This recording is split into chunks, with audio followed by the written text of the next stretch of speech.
This is Together FM. The global radio show by Army. Celebrating every shade of cutting-edge electronic dance music.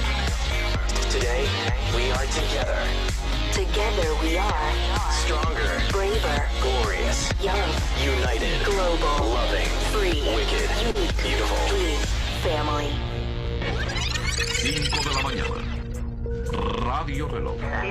Bienvenidos y bienvenidas al Gran Bazar con el Tomasito y Don Fabricio el Polaco.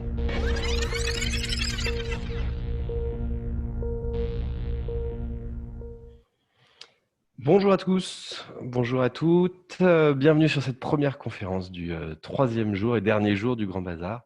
Toute bonne chose a une fin. On est aujourd'hui donc avec Lila, on ouvre la journée avec Lila de Easier Travel et qui va nous parler de son métier de créatrice de rencontres. Je laisse la parole à Lila. Bonjour à tous, alors je ne suis pas experte mais je vais déjà commencer par vous partager mon écran. Est-ce que c'est bon pour vous? C'est tout bon Lila, on voit Ok. bien ton écran. Voilà, si tu passes en mode présentation, c'est parfait. Ok, donc juste pour vous présenter rapidement pour qui je travaille. Donc moi je m'appelle Lila, je suis basée en France. Je suis la seule personne d'ailleurs basée en France puisque je travaille pour Easier Travel qui est un réceptif en Asie du Sud-Est. Donc nos destinations, Vietnam, Laos, Cambodge, Myanmar et Thaïlande. Notre créneau depuis le début, en fait, depuis la création de l'entreprise, c'est avant tout créer des expériences, des vraies expériences et des rencontres. Parce qu'au final, nos patrons, notamment Philippe, qui est français et qui a vécu longtemps au Vietnam, disait souvent, on a beau avoir les hôtels les plus fous, les hôtels magnifiques, ce qui va faire qu'on va se souvenir de notre voyage, en fait, c'est les rencontres qu'on va faire.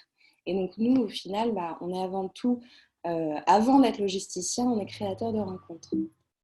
Yep. Pardon. Donc, juste pour vous présenter rapidement notre société, nous, une des particularités d'Easier Travel, c'est qu'on est franco-viet. Donc, on a 3 patrons, Philippe, Oa et Hui. Et en fait, c'est cette interculturalité qui va vraiment être au cœur de Easier. C'est-à-dire qu'on travaille ensemble, main dans la main, côté vietnamien et côté français. Donc, avec une expertise terrain forte et une expertise marché forte. Et on est 100% B2B. Donc, on ne travaille que avec les professionnels du tourisme.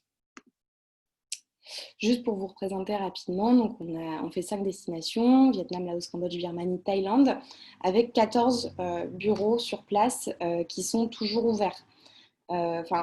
Certains pour l'instant sont en stand-by, mais on essaye, tout le monde le sait, malgré la crise qu'on traverse tous, on essaye de garder au maximum notre structure parce que c'est ce qui fait notre force. On fait plusieurs segments. On va faire de l'individuel, du groupe, de l'aventure, du luxe, du MICE. Et on a une forte volonté en fait de développer le tourisme durable. Vous le verrez de toute façon dans les produits que je vais vous présenter. Donc, pour parler un peu plus du sujet qui nous intéresse aujourd'hui, notre métier, c'est quoi? C'est d'être passeur de culture. En fait, vraiment de créer des rencontres. Parce que nous avons en fait deux volontés, répondre à la demande de nos clients qui ne veulent pas juste visiter, qu'on les promène en fait de site en site, mais qui vont vouloir vivre, sentir une destination. Et donc nous, notre métier, ça va être de créer en fait sur un temps imparti très court, parce que nos voyageurs arrivent à destination généralement pour 9-10 nuits. Donc, sur ces temps courts, comment faire pour qu'ils aient des expériences locales, pour qu'ils rencontrent des gens et pour qu'ils ressortent grandis en fait de leur voyage. Donc nous, dans cette approche, l'idée c'est pas uniquement de répondre à la demande des clients, parce que nous, on est une société avant tout vietnamienne et implantée donc dans chacun des pays. Nous, notre société est asiatique, donc aussi, on a une forte responsabilité en tant qu'opérateur local sur quel impact en fait vont avoir nos produits, quel impact vont avoir nos clients. Et donc, je voulais vous présenter aujourd'hui plusieurs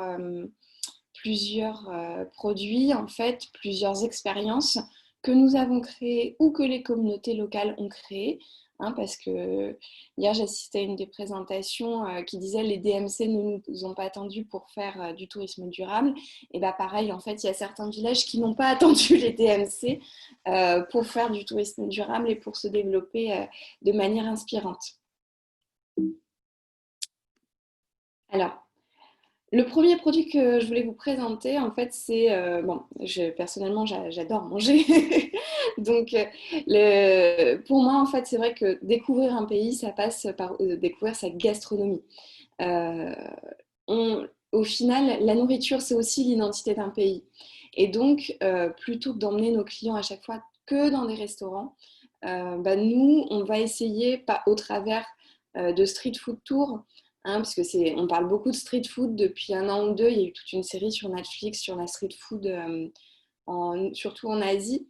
On va emmener nos clients non pas au restaurant classique, mais dans des petits restaurants locaux de rue pour manger vraiment à la vietnamienne. Donc, on va manger le pho, le banh quan, les banh mi. Et ils vont faire plusieurs petites étapes comme ça pour finir par une petite bière sur ces petites tables qui sont si typiques de l'Asie du Sud-Est. Donc là, ce qui est intéressant aussi à voir, c'est que nous, notre métier, c'est d'accueillir des touristes. Donc, on va le faire et pour les individus, mais aussi pour les groupes. On a des variantes pour ce produit-là. Autre petite expérience intéressante, c'est la cérémonie du Bassi à Luang Prabang. En fait, c'est une cérémonie qui est faite naturellement en fait, par les gens sur place pour bénir, en fait. Et c'est fait à chaque moment important de la vie.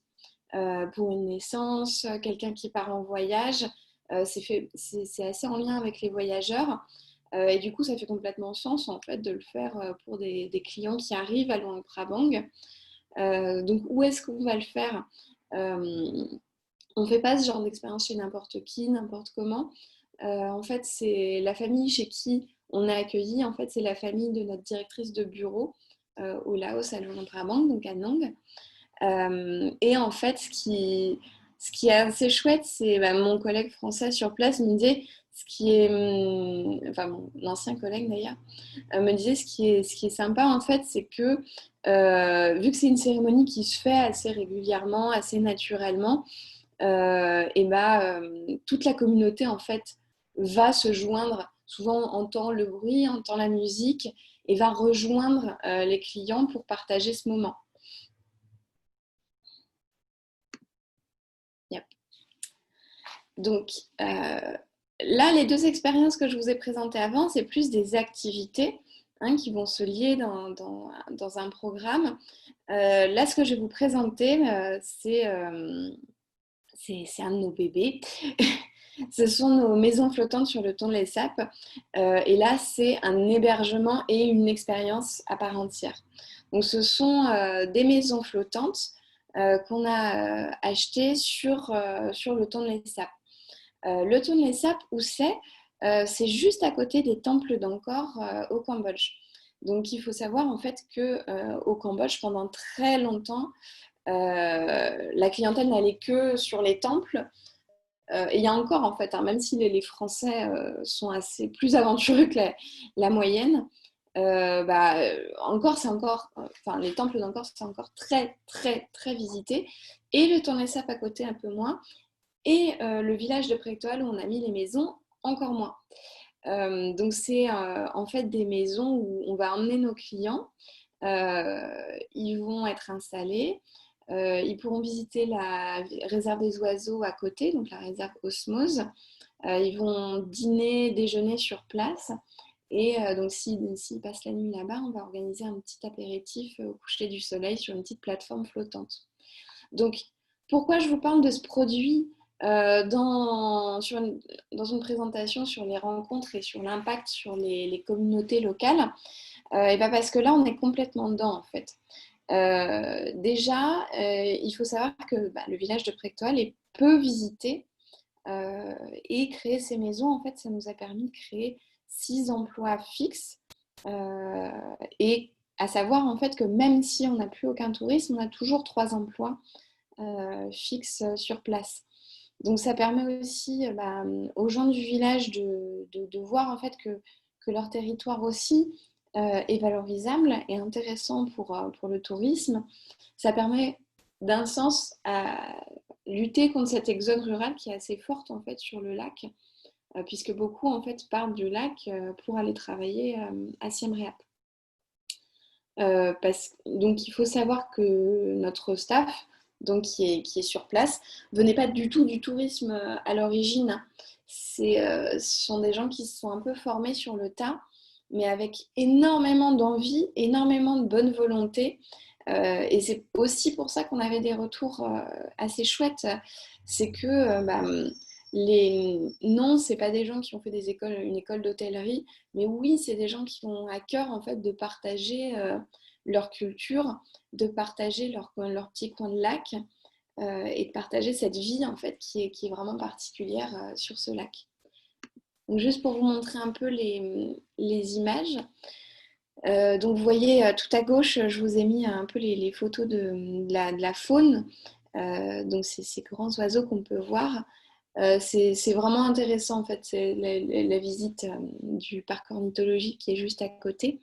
Ma collègue Clémence, donc, qui est responsable du bureau au Cambodge, m'avait dit, quand on a lancé les maisons, elle m'avait dit, bon, moi je suis pas très oiseau, hein, mais c'est quand même dingue de voir ces énormes choses décoller. Enfin, c'est vraiment une belle expérience. Puis après, vous voyez un peu l'intérieur, donc on a tout redécoré pour que ce soit confortable, agréable. Que dans des matériaux avec des choses qui viennent du lac ou qu'on a fait faire sur Siem Reap. Et juste pour vous présenter donc les stars, les stars, les 6 personnes qui vont gérer entièrement donc, la maison. Juste pour information, en fait, la personne tout en haut à gauche, donc c'est Bonten, c'est un peu donc c'est le responsable, c'est lui qui va gérer tout ce qui est déco, maintenance, etc.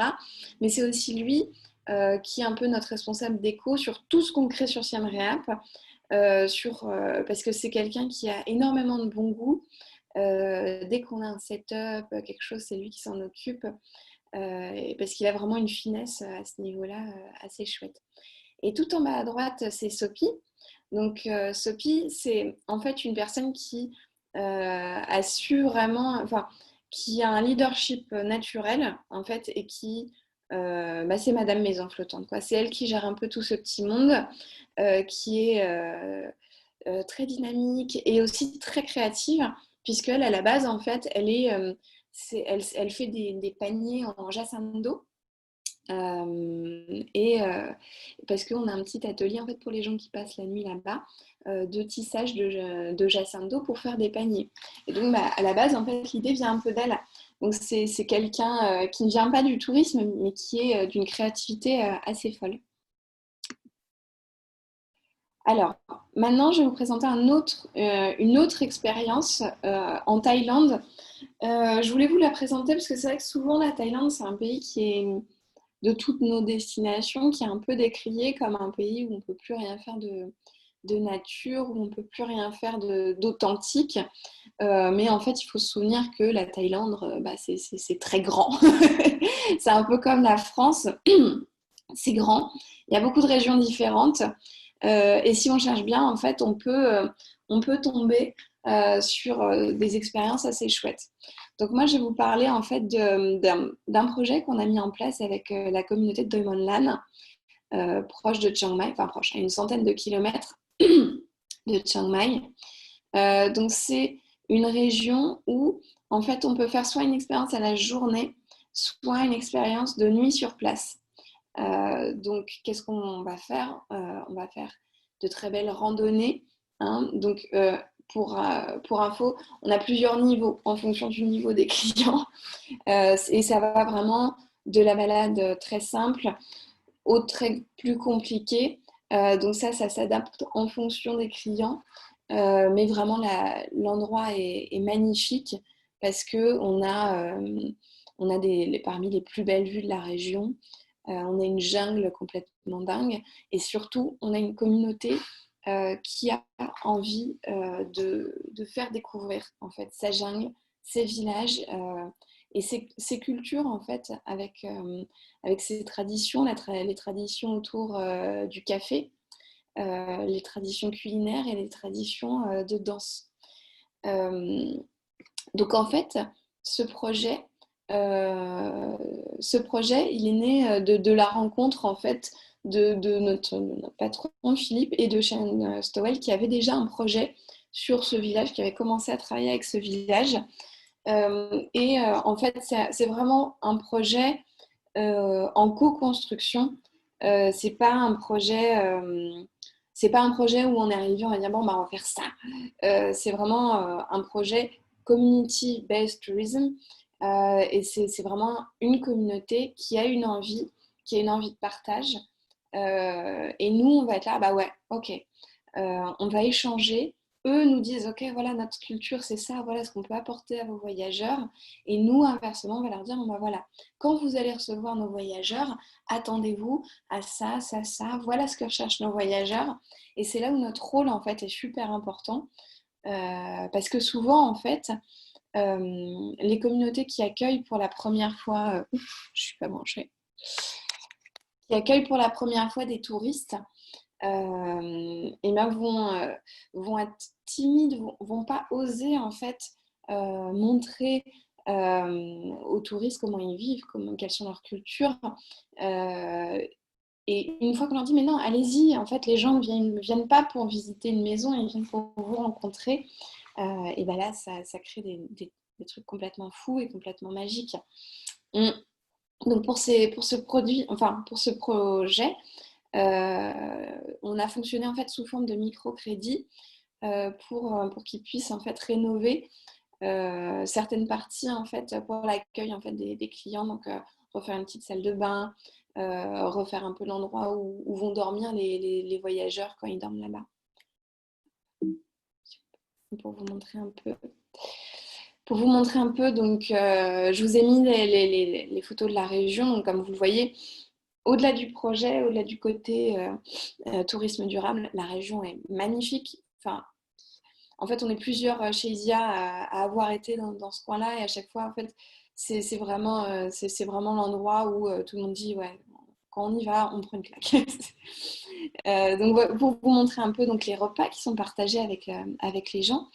Parce que c'est vrai que souvent dans les projets communautaires, ce qui va un peu faire peur, c'est le niveau de confort sur l'hébergement et sur la nourriture. Il faut savoir que pour moi, en fait, là où on mange le mieux, c'est dans les homestays, parce que les gens se mettent en 4 pour recevoir les voyageurs. Donc, vous voyez en dessous ces dames avec les tenues traditionnelles magnifiques. En fait, mon collègue Vincent, donc, qui est responsable de production, lui est basé à Bangkok. On a aussi Param dans le nord, mais avec qui je discutais, me disait c'est vrai que moi, quand j'y suis allée, ces danses, j'ai trouvé ça ultra émouvant parce que c'est pas comme dans beaucoup d'endroits où on vous fait la danse et un peu vite fait, allez hop, on montre ça aux touristes et on part. Non, là, il y a vraiment une envie. Il y a vraiment une envie en fait de ce village de montrer sa culture, de montrer ce qui perpétue depuis des millénaires. Toujours dans cette idée de vous présenter un peu les expériences qu'on va mettre en place. Donc là, on était en Thaïlande, on était dans le grand nord de la Thaïlande. On va passer sur le Vietnam, dans le grand nord du Vietnam. Il faut savoir, hein, je pense que j'ai vu que beaucoup d'entre vous qui s'étaient inscrits connaissent bien l'Asie déjà. Pour ceux qui connaissent moins, on a toute cette zone dans le nord de l'Asie du Sud-Est où on est sur des zones de minorités ethniques. Des minorités ethniques qui sont descendues du sud de la Chine et qui ont tous en fait des costumes assez exceptionnels et des croyances aussi très différentes souvent du reste des populations sud-est asiatiques qui sont pas forcément bouddhistes d'ailleurs, hein, les Hakka, chez qui on était juste avant en Thaïlande, eux, bon, c'est un peu particulier, mais sont catholiques. Là, la dame qu'on voit là, c'est une dame Hmong dans le Ha Giang.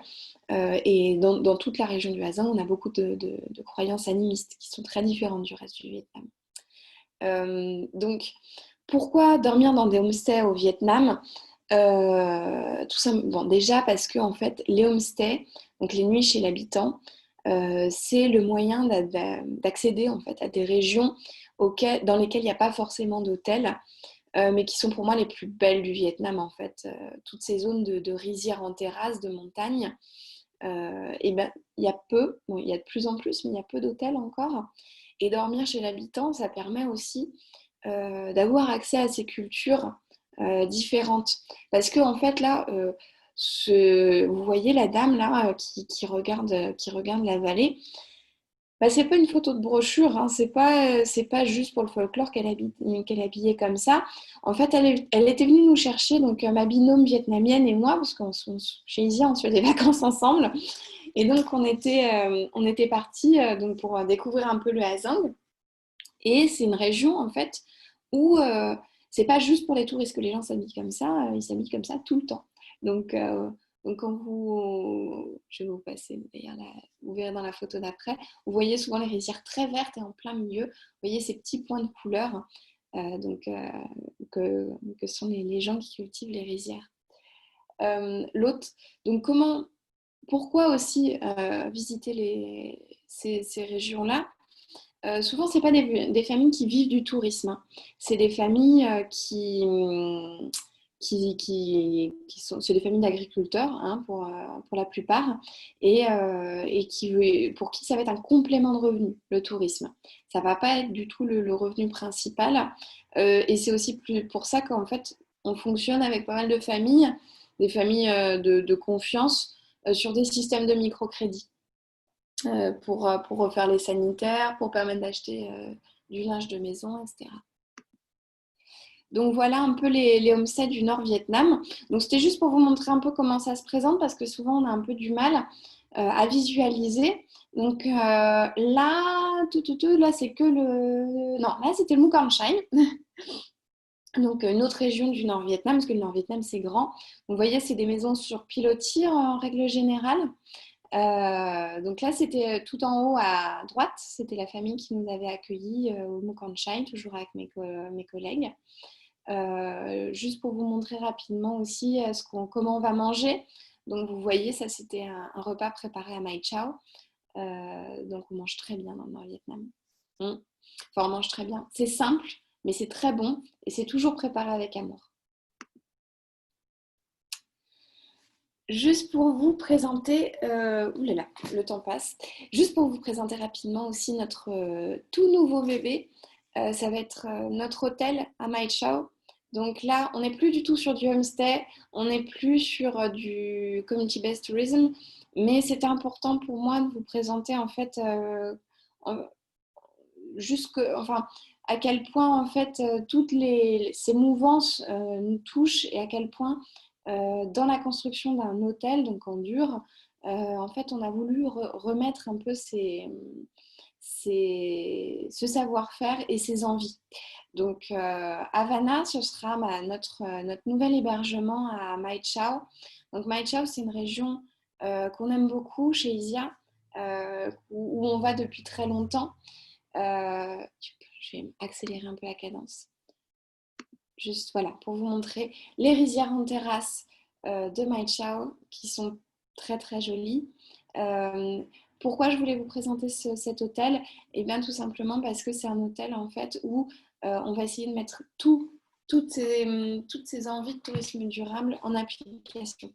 Donc c'est un endroit où on a recréé des rizières et où dans la construction on n'a voulu abattre aucun arbre. Aucun arbre, et d'ailleurs on en a replanté ensuite, et c'est une zone en fait où socialement on est très impliqué, c'est-à-dire que tout le staff, 99% du staff va venir de cette région de Mai Chau, et donc c'est du staff que nous, on s'engage en fait à recruter, à former, tout en gardant en fait les critères Travel Life. Parce qu'on est DMC Travel Life, mais on voudra aussi appliquer tous ces critères à notre hôtel. Voilà, pour vous montrer rapidement MyChao. Je vous enverrai la présentation qui est plus détaillée sur toutes les actions. Yep. Et le dernier projet, je me dépêche, le dernier projet, parce que je voulais un peu couvrir chaque destination hein, pour pas qu'il y ait de jaloux. Donc le dernier projet que je vais vous présenter, c'est un projet d'excursion en fait qui a été créé à Laouai, au Myanmar.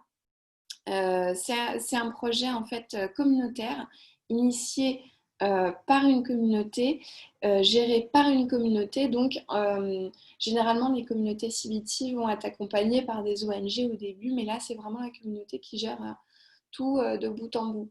Donc, c'est vraiment une activité très sympa. On est accueilli en fait par quelqu'un du village. On est emmené ensuite dans la jungle et au jardin pour un peu mieux voir comment les plantes médicinales, etc., de la région. On va faire un petit pique-nique dans la jungle préparé par les villageois pour finir, et ça je trouve ça super original, par un spa local. Donc ça c'est pour, vous voyez en fait l'envie, je trouve, c'est ce que j'aime bien dans les CBT, l'envie des gens locaux, enfin des communautés à créer des trucs pour que les visiteurs comprennent mieux et découvrent leur culture. Donc voilà. Il me reste 3 minutes, donc j'ai réussi à aller jusqu'au bout. Juste pour vous dire, voilà, la photo à gauche, c'est juste pour vous dire que en fait, la Birmanie, il y a des plages magnifiques et qu'à côté de ce CBT totalement foufou, il y a des plages vraiment très très belles à Laouai. Donc voilà, je vous ai remis. Super.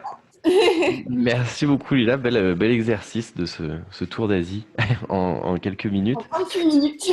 Oui, non, tu as très très bien réussi l'exercice et donné envie et on a une bonne idée, je pense, effectivement, en tout cas sur cet éclairage notamment d'hébergements différents et des projets que vous avez montés. C'est très intéressant. Est-ce que si vous avez des questions, on a encore quand même 2 petites minutes parce que tu étais très efficace pour les questions, donc vous pouvez me les mettre par écrit, peut-être redonner, réafficher tes coordonnées, Lila, pour les gens qui veulent prendre contact avec. Je vais peut-être les remettre dans le chat. Remets-les dans le chat directement, ça sera le mieux. Et effectivement, pour envoyer la présentation, alors là, on ne peut pas utiliser le chat pour envoyer les présentations, mais s'il y a des gens qui sont intéressés pour les recevoir, alors soit prenez contact avec Lila par email, soit sinon via les profils Swapcard, vous pouvez prendre rendez-vous avec Lila ou sinon, enfin, vous allez bien trouver un moyen de rentrer en contact, j'en suis certain, pour qu'elle puisse vous faire parvenir. On trouve facilement. Bon, on en a trop maintenant, même. Eh bien, écoute, moi, il n'y a pas de questions qui apparaissent sur la conversation. Bravo Lila, super présentation. Ça nous a donné bien envie. Et puis, du coup, on va pouvoir passer à la présentation suivante. Je vous fais un teaser d'annonce, du coup. C'est sur Terra Nossa. Donc, on passe au Brésil après. Le lien pour rejoindre la conférence suivante, ça sera là. Voilà, tu as donné faim à Oui, moi 9h30. aussi, je mangerais bien un feu. À raison de ma reconversion professionnelle. Ah, ça aurait été intéressant, Gaëlle, de nous témoigner votre reconversion professionnelle. De quel métier, si vous voulez écrire rapidement, vous êtes venu. Et puis sinon, je vais fermer la salle et te remercier une nouvelle fois. Tous les replays sont disponibles dans la journée. On arrive à les mettre en lien. Donc, si jamais vous voulez dire à des gens que vous avez apprécié sa présentation et pour qu'ils la revoient, ils suivent le même lien que vous avez suivi pour rejoindre la conférence. Voilà pour nous. Merci beaucoup, Lila. Merci. Bonne journée. Et bonne continuation sur le salon. Au revoir. Salut.